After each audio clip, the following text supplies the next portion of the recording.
Hello friends, welcome to for exam power. तो दोस्तों, आज की इस वीडियो में हम लोग देखने वाले हैं क्लास 12th जियोग्राफी यानी कि भूगोल का टॉप 15 सब्जेक्टिव क्वेश्चन जो आपके एग्ज़ाम में यहाँ से बहुत ज़्यादा आने की संभावना बनी हुई है, यानी कि आपके एग्ज़ाम में बिल्कुल छपने वाले प्रश्न लिए गए हैं ना। तो टॉप 15 बहुत ही ज़्यादा सेलेक्टेड क्वेश्चन आज की इस वीडियो में हम लोग देखने वाले हैं। आइए आज का हम लोग पहला क्वेश्चन देखते हैं। डियर फ्रेंड्स, क्वेश्चन है आप लोगों के सामने कि दो पार महाद्वीपीय रेल मार्गों के नाम लिखिए। तो सबसे पहले आप लोगों को बता दें कि पार महाद्वीपीय क्या होता है बच्चों। तो आप लोगों को बता दें कि महाद्वीपों के आर पार बनाए गए तथा इसके दो सिरों को जोड़ने वाले रेल मार्ग को पार महाद्वीपीय जो है वो रेल मार्ग कहते हैं। अगर ऐसे रेल मार्गों का हम लोग बात करें, इसका एग्जाम्पल का बात करें, उदाहरण का बात करें, तो हम बता सकते हैं कि ट्रांस साइबेरियन रेल मार्ग और एक है कनाडियन पैसिफिक रेल मार्ग। एक और एग्जांपल आप लोग दिमाग में रखे रहिए, कोई भी आप वहाँ पे एग्जाम में लिख सकते हैं। ट्रांस ऑस्ट्रेलियन पैसिफिक रेल मार्ग है ना। चलिए आज का हम लोग दूसरा क्वेश्चन देखते हैं। क्वेश्चन नंबर 2 क्या है डियर फ्रेंड्स, ये रहा क्वेश्चन आप लोगों के सामने।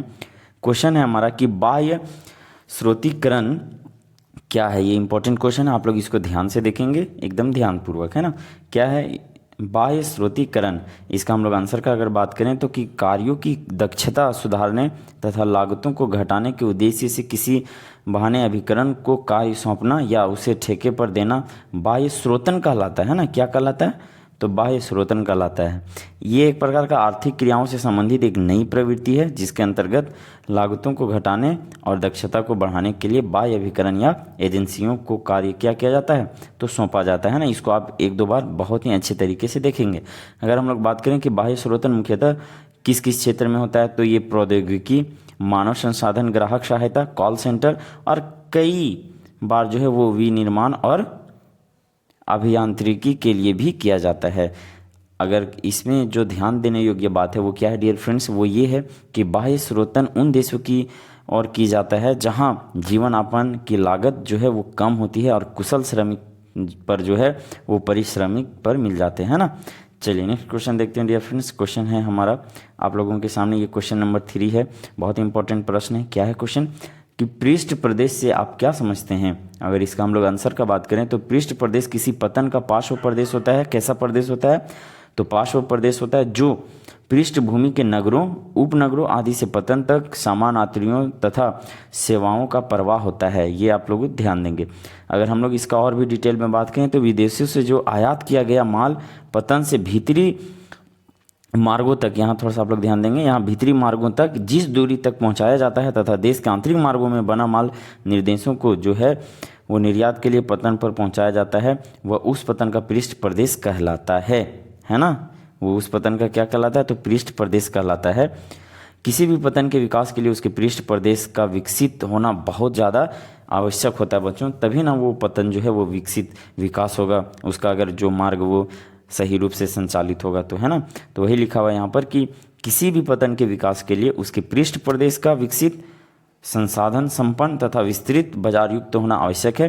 पृष्ठ प्रदेश के विकास में भी पतन का योगदान महत्वपूर्ण होता है। चलिए नेक्स्ट क्वेश्चन देखते हैं डियर फ्रेंड्स। क्वेश्चन नंबर 4 है, ये आप लोगों के सामने क्या क्वेश्चन है आप लोग देखेंगे कि जल संभर प्रबंधन क्या है। ये आपके एग्जाम में बहुत बार पूछा जा चुका है, तो आप लोग ध्यान से देखेंगे कि जल संभर प्रबंधन क्या है।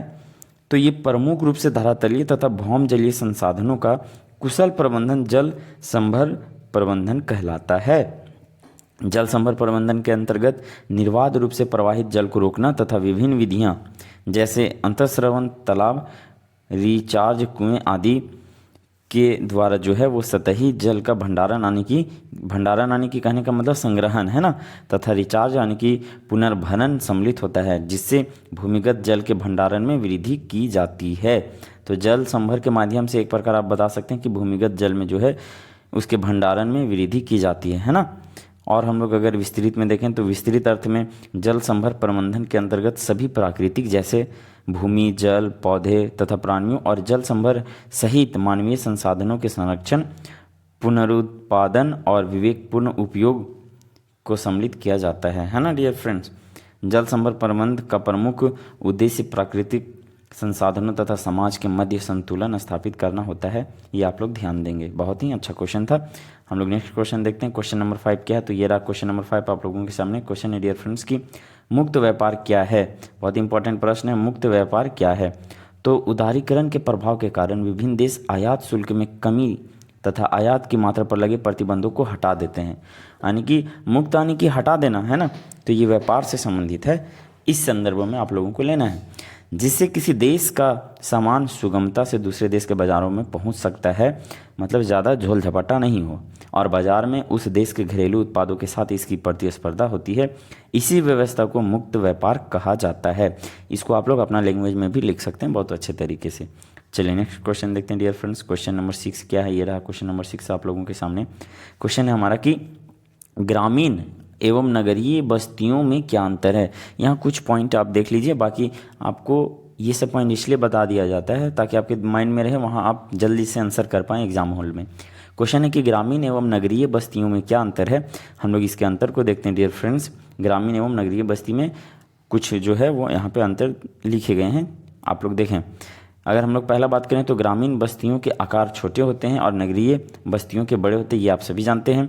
दूसरा एग्जाम्पल का हम लोग बात करें इसका अंतर का, तो ग्रामीण बस्तियों में प्राथमिक कार्यों की प्रधानता रहती है, जबकि नगरीय बस्तियों में क्या रहता है, तो द्वितीयक, तृतीयक, चतुर्थक इत्यादि कार्यों का ये यहाँ पे, जैसे गाँव में ज़्यादातर खेती पे ध्यान दिया जाता है ना, और शहरों में तो विविध प्रकार के कार्यों को यहाँ पे निर्वहन किया जाता है, कार्य किए जाते हैं। अगर तीसरा अंतर हम लोग बात करें तो ग्रामीण बस्तियों में एक मंजिले मकान की प्रधानता रहती है, जबकि नगरीय बस्तियों में तो बाबू बिल्डिंग पर बिल्डिंग ठोका लो है ना। जबकि नगरीय बस्तियों में आवासीय स्थलों की कमी तथा अधिक जनसंख्या के कारण बहुमंजिले मकान अधिक महत्वपूर्ण हैं, और इस पे जो है वो जोर दिया जाता है ना। और भी हम लोग अगर अंतर का यहाँ पे बात करें तो आप लोग देख सकते हैं डियर फ्रेंड्स, क्या है कि ग्रामीण बस्तियों में नगरीय सुविधाओं और सेवाओं की कमी रहती है, जबकि यही जो है वो नगरीय बस्तियों में ये सुविधाएं अपेक्षाकृत अधिक मिलती है। ठीक है। पांचवा हम लोग अंतर का बात करें तो ग्रामीण बस्तियों में जनसंख्या के कम घनत्व के कारण प्रदूषण की समस्या गंभीर नहीं रहती, ये आप सभी जानते हैं, बहुत ही अच्छा माहौल होता है। जबकि नगरीय बस्तियों में तो इससे भी आप लोग परिचित हैं कि समस्या अधिक गंभीर होता है प्रदूषण के मामले में या और भी किसी के मामले में। चलिए क्वेश्चन नंबर 7 देखते हैं क्या है। क्वेश्चन नंबर 7 ये रहा आप लोगों के सामने। क्वेश्चन है डियर फ्रेंड्स की उद्योगों की स्थिति को प्रभावित करने वाले किन्हीं दो कारकों का उल्लेख कीजिए। यहाँ उद्योग की स्थिति को प्रभावित करने वाले दो कारक पूछा है, तो आप लोग बता सकते हैं कि कच्चे माल की उपलब्धता और उत्पाद माल के लिए बाजार की आवश्यकता, ये दोनों पॉइंट आप लिख सकते हैं उद्योगों की स्थिति को प्रभावित करने वाले कारकों में। चलिए नेक्स्ट क्वेश्चन है, क्वेश्चन नंबर 8 है डियर फ्रेंड्स आप लोगों के सामने कि विश्व के दो प्रादेशिक व्यापार समूहों के नाम लिखिए। तो यहाँ पे हो जाएगा हमारा विश्व के दो प्रादेशिक व्यापार समूह का नाम यहाँ पे आप बता सकते हैं, एक यूई और एक है हमारा आसियान, यानी कि दक्षिण पूर्वी एशियाई राष्ट्रों का संगठन एक, और एक यूरोपीय संघ है ना। चलिए नेक्स्ट क्वेश्चन देखते हैं। क्वेश्चन नंबर 9 ये रहा आप लोगों के सामने। क्या है डियर फ्रेंड्स, क्वेश्चन है हमारा आप लोगों के सामने कि मानव विकास के 4 स्तंभों के नाम लिखिए। बहुत ही इंपॉर्टेंट क्वेश्चन है, मानव विकास के 4 स्तंभों के नाम लिखना है आप लोगों को। इसका आंसर हम लोग करेंगे कि मानव विकास के 4 प्रमुख घटक हैं समता, सतत, पोषणीयता, उत्पादकता और सशक्तिकरण। अगर हम लोग देखें कि समता का क्या अर्थ होता है, तो इसका अर्थ होता है डियर फ्रेंड्स कि लोगों को लिंग, प्रजाति, आय इत्यादि के भेदभाव के विचार के बिना उपलब्ध अवसरों तक पहुंच समान होना चाहिए, है ना। और हम लोग अगर बात करें पोषणीयता का अर्थ क्या है, तो अवसरों की उपलब्धता में निरंतरता होनी चाहिए जिससे प्रत्येक पीढ़ी को समान अवसर मिले, ये इस बात पे ध्यान दिया जाता है पोषणीयता में। अगर उत्पादकता का हम लोग बात करें तो उत्पादकता का अर्थ है लोगों में क्षमताओं का निर्माण करके मानव श्रम उत्पादकता में वृद्धि करना। और एक लास्टली हम लोग यहाँ पे देख लेते हैं सशक्तिकरण के बारे में। इसका अर्थ है कि विकल्प चुनने के लिए शक्ति प्राप्त करना, है ना। चलिए नेक्स्ट क्वेश्चन देखते हैं डियर फ्रेंड्स। क्वेश्चन नंबर 10 है, ये आप लोगों के सामने क्या है क्वेश्चन आप लोग देखेंगे।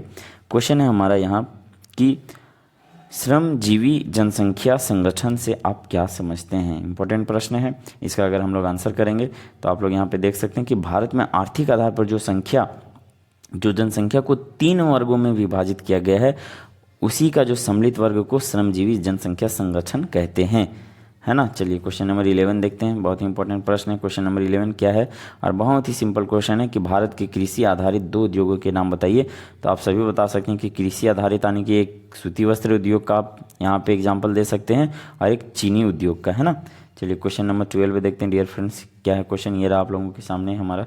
ये क्वेश्चन है कि भारत में पेयजल संकट के कारणों को स्पष्ट करें। यानी कि पेयजल यानी पीने योग्य जल के संकट के कारणों को यहाँ पे स्पष्ट रूप से बताना है आपको। तो आंसर करेंगे हम लोग कि भारत में पेयजल की कमी के लिए उत्तरदायी कारकों में ये कारक महत्वपूर्ण है। पहला कारक आप दे सकते हैं कि तेजी से बढ़ती जनसंख्या, ये सबसे ज़्यादा महत्वपूर्ण कारक है। और दूसरा हम लोग बता सकते हैं कि प्रति व्यक्ति जल उपभोग में वृद्धि। तीसरा कारण है कि कृषि में सिंचाई कार्यों में भूमिगत जल का तेजी से बढ़ता उपयोग। और ये सबका कहीं ना कहीं रीजन ये तेजी से बढ़ती जनसंख्या हो सकती है ना। बढ़ता जल प्रदूषण, ये भी जल संरक्षण एवं प्रबंधन के प्रति जन चेतना का अभाव जो सभी लोग नहीं समझ पा रहे हैं, है ना। चलिए क्वेश्चन नंबर 13 देखते हैं डियर फ्रेंड्स। क्या है क्वेश्चन, ये रहा क्वेश्चन आप लोगों के सामने कि भारत के 4 कोयला क्षेत्रों के नाम लिखना है। बताइए, भारत के 4 कोयला क्षेत्र के नाम हैं। झरिया आप बता सकते हैं जो झारखंड में है, मांद, रायगढ़, कोरबा जो कि छत्तीसगढ़ में है, उसके बाद रामपुर, संबलपुर उड़ीसा में है, और एक सिंगरौली जो कि कहाँ पे स्थित है, तो मध्य प्रदेश में होगा, है ना। चलिए नेक्स्ट क्वेश्चन देखते हैं। क्वेश्चन नंबर 14 क्या है डियर फ्रेंड्स, ये रहा क्वेश्चन आप लोगों के सामने कि मलिन बस्ती क्या है। इसका आंसर आप लोग सभी कर सकते हैं अपने से। मलिन बस्ती क्या है डियर फ्रेंड्स कि किसी शहर का वह क्षेत्र जहाँ अधिक जनसंख्या होता है ना, अधिक संख्या में गरीबों का निवास रहता है और वहाँ सफाई की कोई सुविधा नहीं रहती है और वहाँ जीवन यापन करना संकटमय होता है, उसी क्षेत्र को क्या बोला जाता है बताइए, तो मलिन बस्ती कहा जाता है। चलिए आज के इस वीडियो का लास्ट क्वेश्चन हम लोग देख रहे हैं। क्वेश्चन नंबर 15 क्या है, तो ये रहा क्वेश्चन नंबर 15 आप लोगों के सामने डियर फ्रेंड्स। क्वेश्चन है हमारा कि मानव का प्राकृतिकरण क्या है। मानव का प्राकृतिकरण क्या है, इसका आंसर हम लोग देखेंगे कि आदिम मानव समाज की प्रौद्योगिकी का स्तर अति निम्न था, है ना, ये आप सभी जानते हैं, तथा मानव के सामाजिक विकास की अवस्था में आदिम थी। चलिए, प्रौद्योगिकी विकास की उस अवस्था में मानव अपने प्राकृतिक वातावरण के साथ पूर्णतः दास रूप में कार्य करता था एवं प्राकृतिक शक्तियों को एक शक्तिशाली बल, जो भी प्राकृतिक शक्तियाँ थी उसको ये शक्तिशाली बल पूजनीय एवं सत्कार योग्य मानता था, है ना। साथ ही अपने सतत पोषण के लिए मानव अपने प्राकृतिक वातावरण पर प्रत्यक्ष रूप से निर्भर रहता था, है ना। ये तो आप सभी जानते हैं कि अगर अपने पोषण के लिए, अपने खान पान के लिए वे प्राकृतिक वातावरण पर जो है वो प्रत्यक्ष रूप से निर्भर रहते थे, है ना। इस प्रकार आदि मानव ने अपने आप को प्रकृति के आदेशों के अनुरूप ढाल लिया। इसी प्रक्रिया को मानव का प्रकृतिकरण कहा जाता है। आप लोग ध्यान देंगे, मानव का प्रकृतिकरण या प्राकृतिकरण या प्रकृतिकरण रहेगा, तो आप लोग इसका आंसर यही करेंगे। एक बार इसको और भी बहुत अच्छे तरीके से आप लोग देख सकते हैं ना। तो चलिए डियर फ्रेंड्स, आज की इस वीडियो में इतना ही।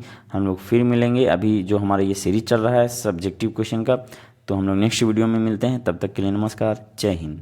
2025 का फाइनल परीक्षा काफी करीब आते जा रहे हैं। जिनका तैयारी कुछ नहीं हुआ है तो उनको बिल्कुल घबराना नहीं है। हमारे अनुभवी शिक्षकों के द्वारा, हमारे ब्रिलियंट टीचर के द्वारा आप सभी के लिए एक ऐसा पीडीएफ तैयार किया गया है। उस पीडीएफ में आपको 100% लड़ने वाले प्रश्न मिलेंगे, उससे बाहर एक भी प्रश्न नहीं आएगा। तो जिनको गिने चुने प्रश्न चाहिए एकदम ऑब्जेक्टिव सब्जेक्टिव, तो आप लोग इस नंबर पे व्हाट्सएप मैसेज करेंगे। नंबर है 7274800891।